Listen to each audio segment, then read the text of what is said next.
Hi students, this is Mrs. Mignell with the instructional video commenting on your practicing positive and negative messages in the discussion board. My apologies to my current students. I plan to have this instructional video posted as of yesterday, but when I went into my travel drive into my folder for CSUF, I discovered that it was all the contents in the folder were missing.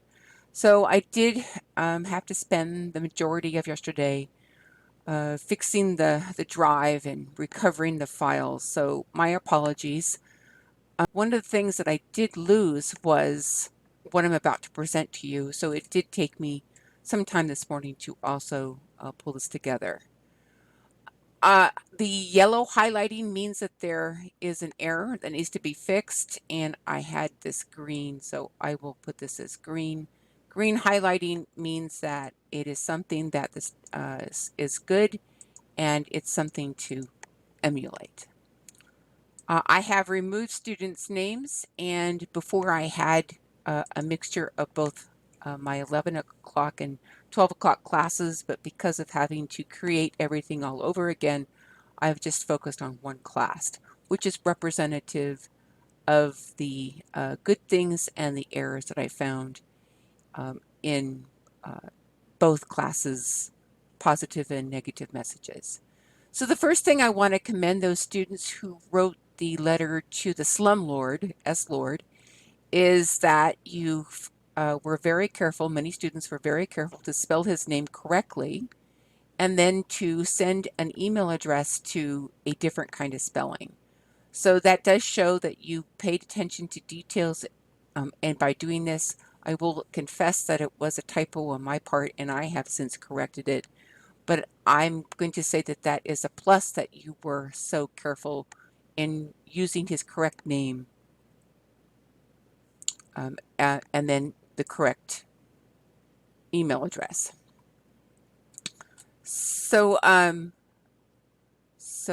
let's see here. I would point out again that in business communication, you would want to keep this more formal, so you would use the colon rather than the comma. I wanted to talk about this matter of introducing what you're writing and not being redundant. So again, I'm pointing out this matter that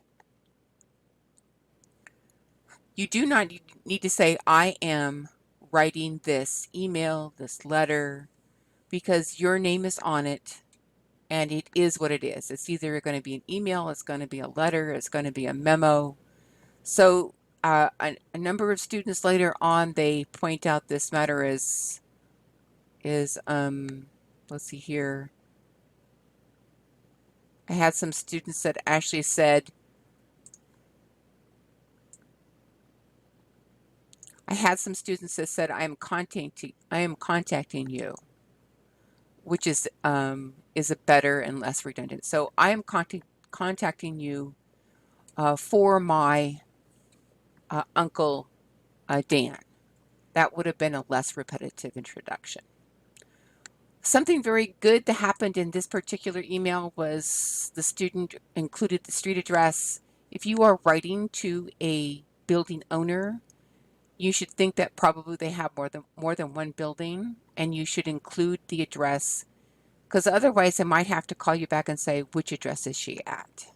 Or which address is your relative at? And that would take more time out of the 24 hours that you're requesting this air conditioner to be replaced. So think about these things as part of problem solving and critical thinking. I wanted to point out that the coronavirus is not capitalized. The student did very well in writing the right form. And then I wanted to talk about when you use a kinship noun in your writing. And the rules basically say down here is that when the kinship noun is the name of the person, so if you would say Uncle Dan or Grandma May, or let's see here, you would just say Mom or Dad. You wouldn't say Mom Sally. You would capitalize the word Mom, Uncle, Grandma, because it's their name. But if you're using the word to reply to the relationship they have with you, my uncle or my mother or my brother, it would be uncapitalized.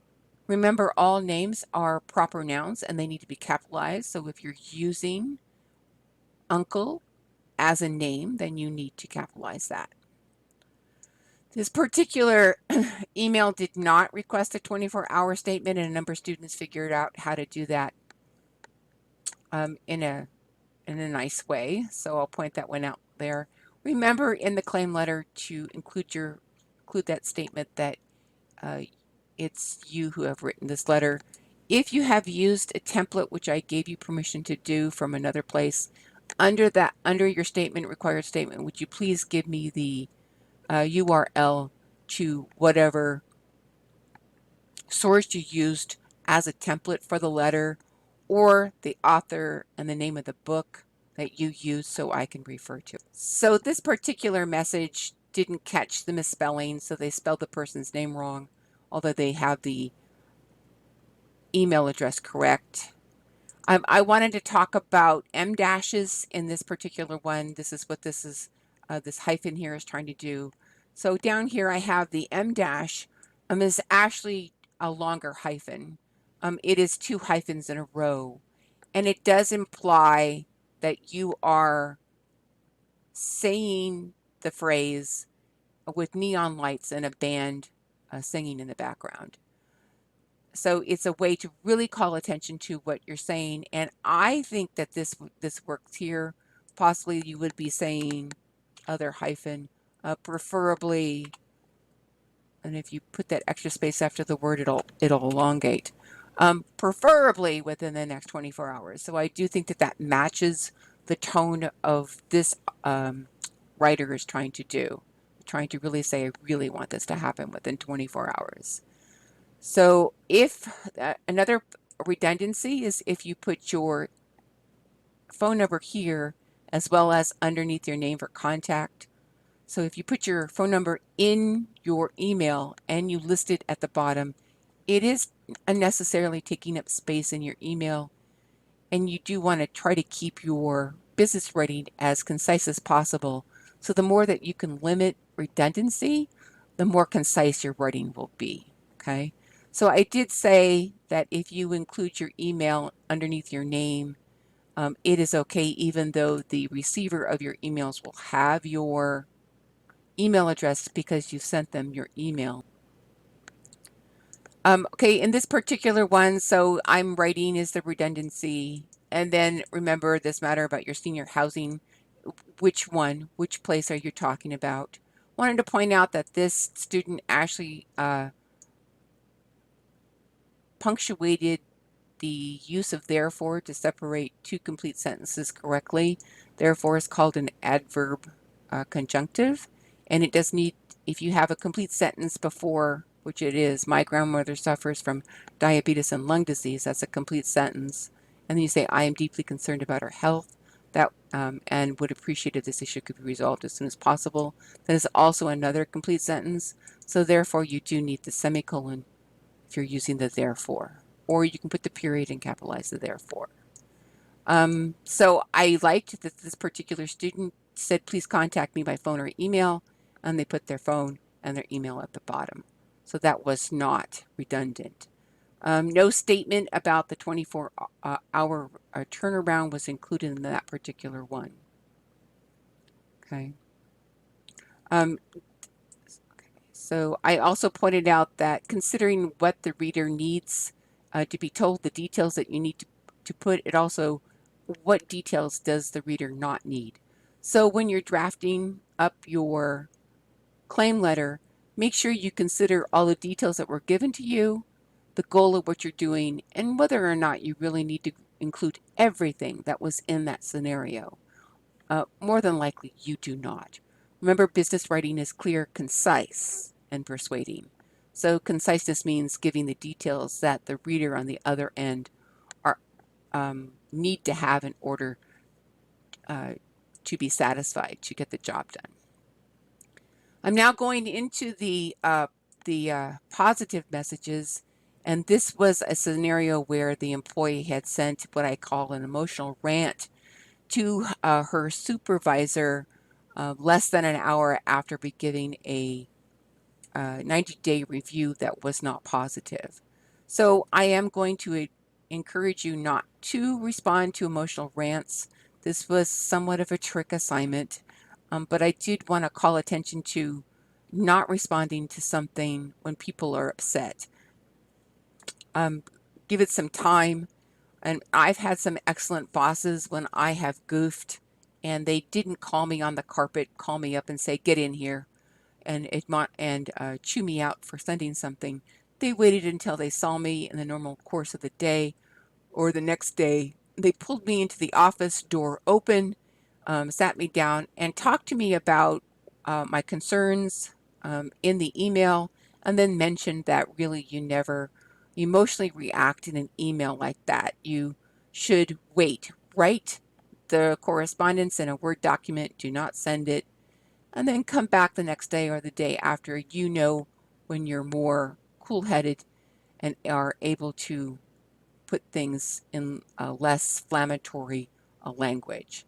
However, I did want to point out that I thought this particular message here, email, had some really positive points about what to include. They did this here, they were not careful in proofreading who to send it to. It would have been Jane Doe at Stratton Oakmont. So please be careful when I ask you to proofread. At the bottom of this, I do say to make sure you proofread the assignment from the very top to the very bottom to catch errors such as an incorrect address. So this is what you would need to do in this one. This one should have been, and let me go ahead and do this, probably Stratton to Jane Doe, and then it would have been something like J. D. Doe at Stratton Oakmont.com, right? It would have been something like that. So that would have been the correction for that. So be careful, okay? So here, this particular student was fairly savvy in giving themselves a company. They gave themselves Stratton Oakmont, and then they gave themselves an email that actually matched that. So I really thought that that was a real perk, a real nice detail that they included, which made up for not making the email address correct. But of course, the person wouldn't have, you would have sent the email to the wrong person. This particular one, as a supervisor, whether you are a male to a female to a male, or female to female, male to male, I do think that you do need to be more formal by keeping that colon. I know it goes against your grain to be formal. Americans, United States citizens, tend to be very informal, but the business world is a whole lot more formal, so keep that formality with that colon. You do want to be a supervisor responding to an employee and always keep that position of that distance, okay? Especially in our age of lawsuits, all right? So what this particular person did really well, I wanted to call attention to, is the way that they responded to the tone. And the majority of emails sent to Jane Doe did not confront this matter of her tone. So go ahead, you can pause the video, read what this particular person wrote. I thought the blue part was excellently phrased. The last sentence I probably worked on a little bit more. So then in this last paragraph, there is a comma missing here. If you have any other feedback, there would be the comma here. That would be the comma used in an introductory clause. And then I'm not too sure what they meant by us. Does that mean they're going to let the company know, or are they going to let the supervisor know? So I probably would have said, please let me know. But that would have been a personal preference. I wouldn't mark off for it. It's just be very careful with the words that you're using. I am going to call attention to the way the student closed it with cheers. Cheers in this situation, it is a male supervisor to a female. employee, that would be pretty inappropriate to use cheers because cheers implies more of a personal and relationship. And as a supervisor, you want to maintain a professional distance. So I would have said just something similar, like sincerely. That would have been just fine. I know it's not real creative, but it's a lot more, it's a lot less loaded than the cheers would be. I do recommend that you type your claim letter in a Word document with Grammarly, all right? Because then this is what you will see, and anywhere that you see the red or the blue or the squiggly lines, even if you are colorblind, you can't see the colors. You would be able to see the squiggly line and you would be able to right click and then you would be able to correct the spelling of these things. I do recommend, let's see, inconveniences, any inconvenience, right? So I do recommend that you do run a spell check. And so the way you would do that is you would highlight your letter. You'd come on up over to review. You'd come on over to spelling and grammar, and you would go ahead and so it says it has a problem with trainings, but since it looks like you missed several all-site trainings, so you would want to change that. QuickBook is okay, so I would say ignore all. Say book, it looks like there's more than, there's 3 O's in that, so you're going to want to try, you're going to change the spelling of that. Evaluation, right, you're going to change evaluation, change, and then intentionally unfairness, and then hesitate. So no, I'm going to say no because I have a whole lot more. So you're going to want to make sure that you do a spell check with a grammar check, and then just don't click on all the changes. Read the correction, understand why you're making it, make sure that it was making sense. I had to read it in order to put training in here to find out why it was doing that. So, and then you'll learn, like for this one, you have to learn how to spell evaluation. So take that time to do that. So in this particular one, the tone was not addressed. I thought yours was too informal. It's that would be something you would send to your buddy or to your family. So the proper way would be actually saying sincerely yours. And when you get to your company, you're going to take a look at the correspondence. Hopefully it is professional. If you wind up in a company where the correspondence is not professional, I hope that you establish some professional rules that you would abide by, and take a look at how people are ending in their ending salutation.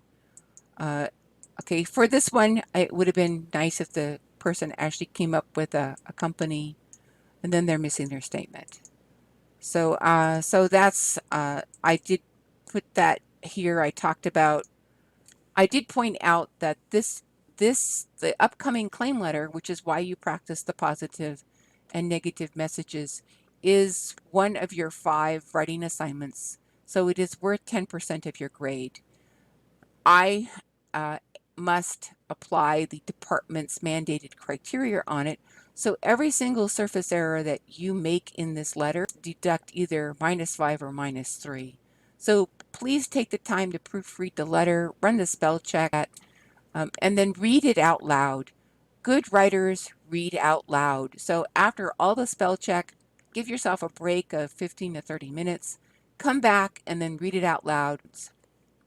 So if you have any more additional questions, I have graded your discussion boards and I have given you individual comments on what you needed to do in order to prepare the claim letter. All right, that's it for today. Bye-bye.